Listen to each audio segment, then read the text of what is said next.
Hi friends, welcome back to அன்ஷியா டிப்ஷன் media. நீங்கள் நம்ம பார்க்க போகிற விளாக் வந்து பார்த்திங்கன்னா சப்பாத்தியும் ஹோட்டல் ஸ்டைல் சிக்கன் குருமாவும். சிக்கன் குருமா வந்து ரொம்ப ஈஸியாக செய்யலாங்க. வாங்க நம்ம எப்படி செய்யலாம் வீடியோக்குள்ளே போய் பார்க்கலாம். காலையில் எப்போவுமே எங்கள் மாமனார் தான் ஃபஸ்ட்டு எழுந்திரிப்பாருங்க. எங்கள் வீட்டில் எழுந்திரிச்சு பால் வந்திருக்கும், அதை வாங்கி வச்சுட்டு அப்படியே பால்கனிக்கு வந்திருக்காருங்க. பால்கனியில் பார்த்திங்கன்னா குரங்கு வந்து உட்காந்துருக்குங்க. மேலே குரங்கு பார்த்தோன்னா எங்கெல்லாம் கூப்பிட்டாருங்க. நாங்கள் வந்து பார்த்தோங்க. குரங்கு பார்த்திங்கன்னா அப்பார்ட்மெண்ட்டில் இருக்குதுங்க. மாங்காய் மரம் நிறைய இருக்கிறங்காட்டி குரங்கு இருக்குதுங்க. நம்ம கொஞ்சம் கவனிக்காமல் விட்டோம்னா வீட்டுக்குள்ளே வந்து பழங்கள்லாம் இருந்ததுன்னா எடுத்துகிட்டு போயிருங்க. 10 நாளைக்கு முன்னாடி எங்கள் வீட்டுக்குள்ளே வந்து பழங்கள் எடுத்துகிட்டு போயிடுச்சுங்க, வாழைப்பழத்தை. நம்ம கொஞ்சம் கவனமாக இருக்கணுங்க, இல்லைன்னா வந்து உள்ளுக்குள்ளே வந்துடுவாப்பிள்ளைங்க. இன்னைக்கு காலையில் என்னமோ இந்த பக்கம் சைடு வந்திருக்காப்பிள்ளைங்க, இல்லைன்னா அந்த மாங்காய் மரத்து சைடில் தான் உட்காந்துருப்பாப்புல. சிக்கன் குருமா எப்படி வைக்கலான்னு பார்க்கலாம். இந்த சிக்கன் குருமாவுக்கு பார்த்திங்கன்னா 1 கிலோ சிக்கனை வந்து நான் கழுவி மஞ்சத்தூள் போட்டு எடுத்து வச்சுருக்குறேங்க. சப்பாத்திக்கு வந்து மாவு வந்து 3 மணி நேரத்துக்கு முன்னாடியே பிசைஞ்சு எடுத்து வச்சுருக்குறேங்க. இந்த சிக்கன் குருமா வந்து ரொம்ப ஈஸியாக செஞ்சிடலாங்க. ரொம்ப டேஸ்ட்டாகவும் இருக்குங்க. ஹோட்டலில் சாப்பிடுவோம் இல்லைங்களா, அந்த டேஸ்ட்டில் இருக்குங்க. இதுக்கு பார்த்தீங்கன்னா 2 தக்காளி, 2 பெரிய வெங்காயம், முந்திரி, ஒரு அரை மூடி தேங்காய் எடுத்துக்கிறேங்க. இப்போ வந்து இந்த சிக்கன் குருமா வந்து நம்ம வந்து வதக்கி அரைச்சி ஊற்றுடுங்க. இந்த குருமா ரொம்ப டேஸ்ட்டாக இருக்குங்க. இப்போ பார்த்தீங்கன்னா எண்ணெய் ஊற்றிக்கலாங்க. கொஞ்சமாக எண்ணெய் ஊற்றி அது கூட வந்து பெரிய வெங்காயத்தை வந்து கட் பண்ணி நல்லா வதக்கி எடுத்துக்கலாங்க. கருவேப்பிலை கொஞ்சம் போட்டு வதக்கி எடுத்துக்கலாங்க. அது கூடவே வந்து பார்த்திங்கன்னா நல்லா வதக்கிக்கலாங்க, பொன்னிறமாக வதக்கிக்கலாங்க. இந்த குருமா பார்த்தீங்கன்னா ரொம்ப டேஸ்ட்டாக இருக்குங்க. ஈஸியாக செஞ்சிடலாங்க. ஆனால் பட் பார்த்தீங்கன்னா புரோட்டாக்கெல்லாம் தருவாங்கள்ல ஹோட்டலில், அந்த மாதிரி டேஸ்ட் இருக்குங்க. இப்போ வந்து தேங்காய் சேர்த்திக்கலாங்க. இதில் அரை மூடி தேங்காயை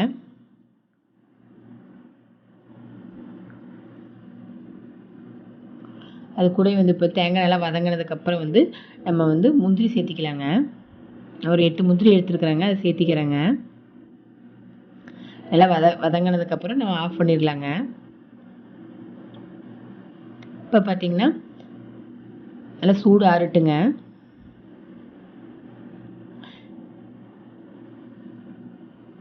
இந்த குருமா ஒரு டைம் நீங்கள் செஞ்சு பாருங்கள், ரொம்ப டேஸ்ட்டாக இருக்குங்க. இந்த நமக்கு ஹோட்டலெல்லாம் சாப்பிடுவோம் இல்லைங்களா, இந்த நமக்கு புரோட்டா கூட எல்லாம் தருவாங்க இல்லைங்களா, அந்த மாதிரி டேஸ்ட் இருக்குங்க. சப்பாத்திக்கு புரோட்டாக்கெல்லாம் இந்த குருமா ரொம்ப டேஸ்ட்டாக, இட்லி தோசைக்கும் நல்லாயிருக்கும். தோசைக்கு ரொம்ப டேஸ்ட்டாக இருக்குங்க இந்த குருமா. இப்போ பார்த்தீங்கன்னா நல்லா ஆறட்டுங்க. ஆறுனதுக்கப்புறம் நம்ம வந்து அதை மிக்ஸி ஜாரில் மாற்றிக்கலாங்க.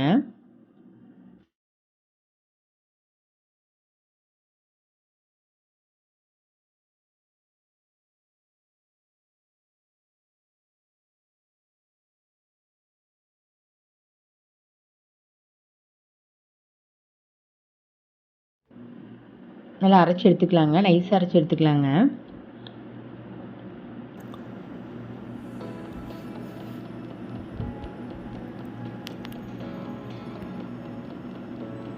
இப்போ வந்து குக்கர் எடுத்து வச்சுக்கலாங்க. நான் 5 லிட்டர் குக்கர் எடுத்து வைக்கிறேங்க. ஏன்னா 1 கிலோ சிக்கன் இல்லைங்களா, அதனால் வந்து 5 லிட்டர் குக்கர் எடுத்து வச்சுருக்குறேங்க. இப்போ வந்து தேவையான அளவுக்கு எண்ணெய் ஊற்றிக்கலாங்க.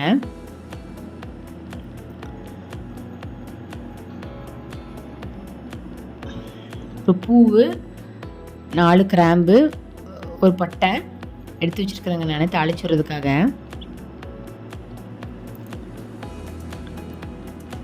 அன்னாச்சி பூவு இதெல்லாம் நம்ம போட்டுக்கலாங்க. எண்ணெயில் போட்டுட்டு அது கூட ஒரு பெரிய வெங்காயத்தை நம்ம போட்டுக்கலாங்க. பெரிய வெங்காயம், கருவேப்பிலையும் போட்டுக்கலாங்க. நல்லா வெங்காயம் வதங்கினதுக்கப்புறம் 2 ஸ்பூன் இஞ்சி பூண்டு பேஸ்ட் போட்டுக்கலாங்க. போட்டு நல்லா வதக்கிக்கலாங்க. அது கூடவே தக்காளியும் போட்டு 2 தக்காளி கட் பண்ணி வச்சு இல்லைங்களா, அந்த தக்காளியும் போட்டு வதக்கிக்கலாங்க. கொஞ்சம் தேவையான அளவு உப்பு போட்டுக்கலாங்க. நல்லா வதங்கி வரட்டுங்க. இப்போ அது கூட வந்து நம்ம கழுவி சுத்தம் பண்ணி வச்ச சிக்கனை சேர்த்திக்கலாங்க. சிக்கனை சேர்த்து நல்லா வதக்கி விடலாங்க. நல்லா வதங்கட்டுங்க தண்ணியிலையே. பார்த்திங்கன்னா நம்ம உப்பு போட்டிருக்கங்காட்டி சிக்கன் நல்லா உப்பில் அப்படியே வெந்து வருங்க. கொஞ்சம் நேரம் அப்படியே உப்பு ஏற வரைக்கும் கொஞ்சம் நேரம் வதக்கி எடுத்துக்கலாங்க. அது கூட 2 ஸ்பூன் தனியாத்தூள், 1 ஸ்பூன் கரம் மசாலா தூள், 2 ஸ்பூன் மிளகாய் தூள் போடுறேங்க, தனி மிளகாய் தூள் போடுறேங்க. அது கூட நம்ம அரைச்சி வச்ச அந்த விழுது இருக்குது பார்த்திங்களா, வெங்காயம், முந்திரி, தேங்காய்லாம் சேர்த்து அரைச்சி இல்லைங்களா, அதை வந்து நம்ம சேர்த்திக்கலாங்க. சரி, தேவையான அளவு தண்ணி ஊற்றிக்கலாங்க.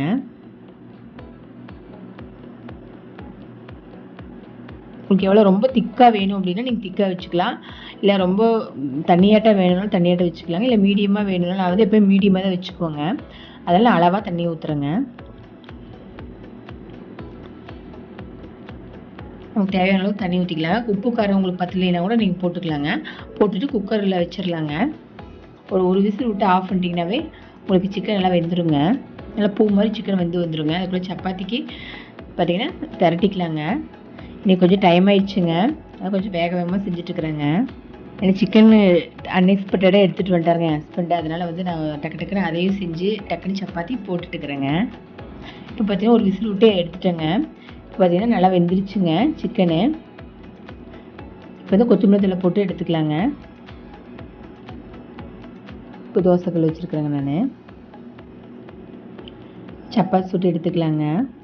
இப்போ குருமா நீங்கள் வந்து கண்டிப்பாக ட்ரை பண்ணி பாருங்கள், ரொம்ப நல்லாயிருக்குங்க. நம்ம வந்து ஹோட்டல்லாம் பெரிய ஹோட்டல்லாம் சாப்பிடுவோம் இல்லைங்களா, அந்த சப்பாத்திக்கு புரோட்டாக்கெல்லாம் தருவாங்க, அந்த மாதிரி இருக்குங்க.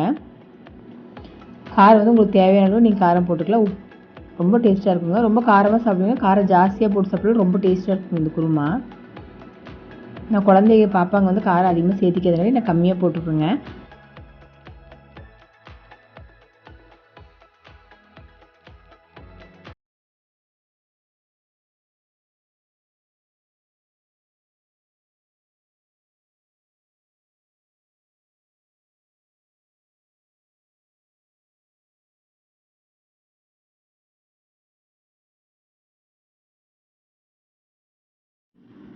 சூடான சப்பாத்தி, சுவையான சிக்கன் குருமா, வாங்க சாப்பிடலாம்.